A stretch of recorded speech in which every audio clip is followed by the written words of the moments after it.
Bonjour Ansoumana Badji. Oui, bonjour. Voilà, Ansoumana Badji, vous êtes le président de l'Union nationale des associations de moto-taxi du Sénégal. Comment voyez-vous la politique de régulation des deux roues lancée par l'actuel régime? Qu'est-ce que vous pensez de ça? Voilà, je remercie Réumi FM et je vous remercie en même temps et je vous souhaite mes vœux les meilleurs pour cette année 2025. Oui. Et que vraiment 2025 soit meilleur que toutes les années passées. Donc nous remercions d'abord notre ministère de tutelle, en l'occurrence le ministère du transport terrestre et des infrastructures, par rapport à cette circulaire que nous venons de recevoir. Je viens de recevoir un appel de la directrice du transport terrestre me disant que il y a déjà une effectivité de cette circulaire-là à partir du 6. Mais à mon humble avis, j'ai parcouru cette circulaire. À mon humble avis, je pense que ça sera irréalisable. Je vais m'expliquer. Oui, allez-y. Le secteur de Jakarta, je ne parle pas des Jakarta qui sont à Dakar. Oui. Des soi-disant les tchak-tchak. Je parle des vrais acteurs, les conducteurs de mototaxi. Oui. Nous, les Jakartamans. Oui. Au Sénégal, on fait plus de 366 000 il y a 2 ans de cela. Oui. Maintenant, si vous voulez immatriculer sans pour autant au préalable appeler les vrais acteurs pour une large concertation pour les problèmes récurrents à ce secteur-là, ça va nous poser des problèmes. Parce que l'immatriculation, on nous dit tout ce qui est impôt et domaine, on nous a exempté cela. Il y a exonération de cela, on ne va pas payer.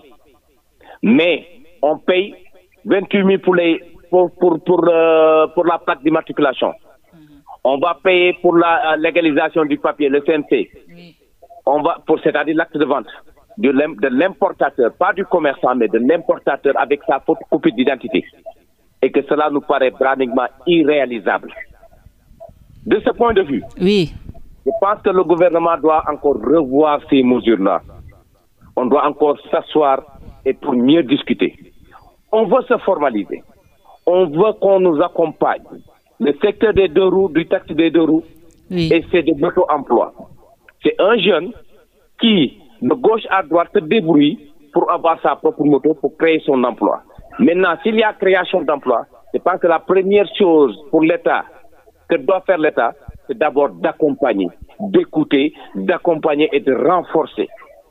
Mais s'ils prennent des mesures qui vont pratiquement à l'encontre de nos aspirations, oui. À l'encontre de nos démarches, ça nous cause problème, madame. Mais pour vous, Anso, est-ce qu'il ne faut pas aussi réguler parce que au niveau de votre secteur, il y a beaucoup de choses à régler. Vous êtes d'accord pour la régularisation ou bien? On est d'accord pour la régularisation, mais comment? Oui. Qu'est-ce qu'on doit réguler? Oui.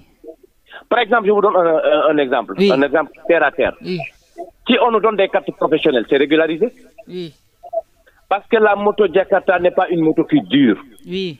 Ce type de moto, on l'a pour pratiquement 6 à 8 mois, on le revend.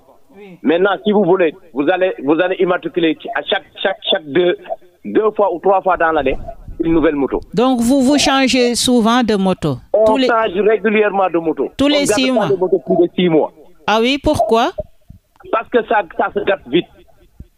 D'accord. Ce n'est pas des motos qui durent. Oui. C'est des motos vraiment très fragiles. Oui. Oui, ce n'est pas coûteux, mais c'est très fragile. Donc, si vous voulez vraiment protéger votre moto, au-delà de 6 mois, il faut revendre rapidement et essayer d'avoir une nouvelle moto, d'acquisition d'une nouvelle moto. D'accord. Maintenant, oui. Ça va nous poser problème parce que ce n'est que 3 mois, ce n'est pas éternellement. Oui. L'immatriculation gratuitement. Oui. Et si on revient, les choses reviennent à la normale, qu'est-ce qu'on va faire? Ça va encore poser un autre problème encore. Et vous, qu'est-ce que vous voulez exactement, Ansoumana Badji? Parce que je ne sais pas au niveau de Ziguinchor, mais ici à Dakar, on note la présence de beaucoup de deux roues et ça pose un problème au niveau de la sécurité routière. Des deux roues qui font le transport de personnes, je pense que ça pose problème. Qu'est-ce que vous voulez exactement? Voilà, je vais revenir sur d'abord la situation entre Dakar et les régions. Oui. Il y a Dakar, il y a les régions. Oui. Donc Dakar, peut-être Thiès va s'en suivre. Au-delà de Thiès, il y a les régions. Donc la situation du transport à Dakar, la circulation de Dakar n'est pas pareille avec la circulation de Ziguinchor. Oui. Là, il faut oser le dire. Oui. Donc ce qui se passe à Dakar n'est pas forcément ce qui se passe à Ziguinchor. Oui. L'immatriculation à Dakar, nous disons oui. Parce que Dakar, c'est autre chose. C'est la capitale, il faut sécuriser. Oui. Il y a énormément d'enjeux à Dakar qu'il ne faut pas laisser les choses aller en pêle-mêle. Oui, il y a un réel problème de sécurité routière avec les 2 roues à Dakar. Oui. Effectivement, là, je n'en disconviens pas. On suit l'actualité, on vous suit Rewmi FM, vous nous donnez tout le temps les bonnes informations à temps. Oui. Donc maintenant, oui. Pour les régions, nous ne sommes pas pratiquement, vous prenez la région de Ziguinchor. Toute la région, toutes les motos qui sont dans la région vont s'immatriculer ici au niveau de Ziguinchor commune. Les gens vont faire combien de kilomètres pour venir à Ziguinchor? On fait plus de 22 000 conducteurs ici à Ziguinchor. Est-ce que ça c'est faisable? Ça va être compliqué, oui. Est-ce qu'ils ont pris des dispositions par rapport à ça? Donc l'immatriculation, on n'est pas contre l'immatriculation. Mais l'appel que je lance à l'État, c'est de nous permettre d'avoir une nouvelle type de moto plus adéquat au transport des 2 roues. Ça, on est preneur. Mais les KTM, sincèrement, je ne dirais pas que c'est pas bon, mais on peut avoir mieux que ça. Deuxièmement, oui. Il insiste sur l'immatriculation. Or, quand on parle de taux d'accident, tout ce qui se passe, c'est déjà un problème de comportement. Et si je prends le comportement, je fais la corrélation entre le comportement et le permis de conduire, c'est-à-dire la maîtrise des rudiments qui vous permettent de conduire en sécurité. L'État doit, en premier lieu, à mon humble avis, prendre 6 mois pour d'abord former les vrais conducteurs. Oui. Au-delà de cette formation-là, ils vont avoir leur carte professionnelle. Après les cartes professionnelles, on va essayer de voir avec les types de motos adéquats pour au moins amoindrir les risques. D'accord. Les lois sont là, mais les lois ont été faites par des humains. Et il faut s'adapter. Le monde évolue, il faut qu'on s'adapte avec la réalité. Mais maintenant, si vous prenez des choses qui ont été écrites depuis pratiquement Mathusalem et vouloir les imposer à cette jeunesse qui a créé son propre emploi, ça sera très, donc très là, vous vous sentez menacé, vos emplois sont menacés. Il y aura beaucoup de problèmes, ça je le dis ici. Il y aura énormément de problèmes avec cette mesure-là. Et la présence des étrangers aussi au niveau de votre secteur, là, vous en dites quoi? Oui. Là, c'est autre chose. Cette concurrence, oui. Il y a un des candidats aux législatives qui avait fait ça. Oui. Tahirou. Oui, Tahirou Sarr, il m'a même contacté. Oui. On a échangé par rapport à ça. Oui. Et dans certains points, il a parfaitement raison. Oui. Pour que nous, quand on voyage, on nous impose certaines choses. Maintenant, quand les étrangers sont là, ils prennent l'emploi que nous, jeunes, devrions avoir. Ça devient autre chose. Madame, c'est compliqué. Et vous avez un appel à lancer aux autorités par rapport à cette situation, parce que parfois les étrangers demandent, ont des tarifs moins chers que vous, et en fait, vous avez du mal à faire face à cette concurrence. Moi, je vais aller au-delà de même ce que vous dites. Il y a des étrangers qui ont leur carte d'identité nationale. Comment ils l'ont eu? Et si vous leur demandez, allez faire l'extrait minute, ils ne peuvent pas avoir cet extrait minute-là. Oui. Et vous en dites quoi? Il y a pire au Sénégal, il faut oser, il faut toucher là où ça fait mal. D'accord. On parle d'emploi, mais il y a pire.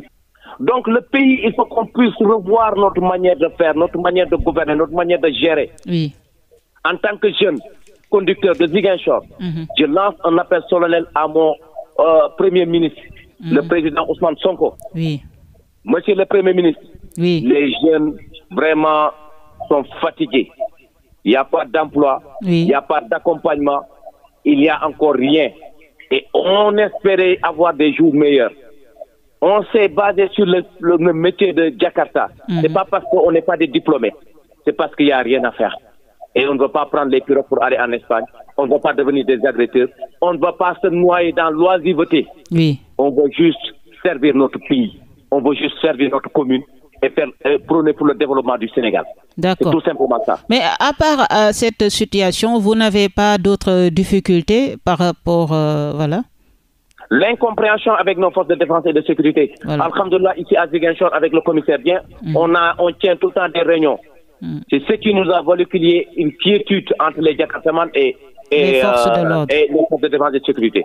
L'autre chose, Oui. si je prends l'exemple de Ziguinchor, Oui. le problème qu'on a, c'est au niveau de la porosité des frontières. Oui. On vole des motos à Ziguinchor, facilement les gens entrent en Gambie ou bien en Guinée-Bissau. Oui. Ça nous pose problème.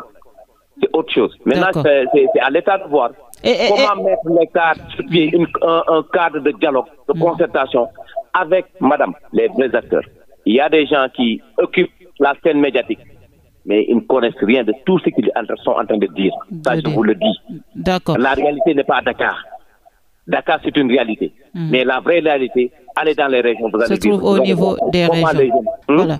Je dis se trouve au niveau des régions. Des régions, oui. Voilà. Merci Ansoumana d'avoir répondu à nos questions. Merci à Réumi FM. Merci beaucoup. Je rappelle que vous êtes le président de l'Union nationale des associations de mototaxis du Sénégal. C'est ça? Effectivement.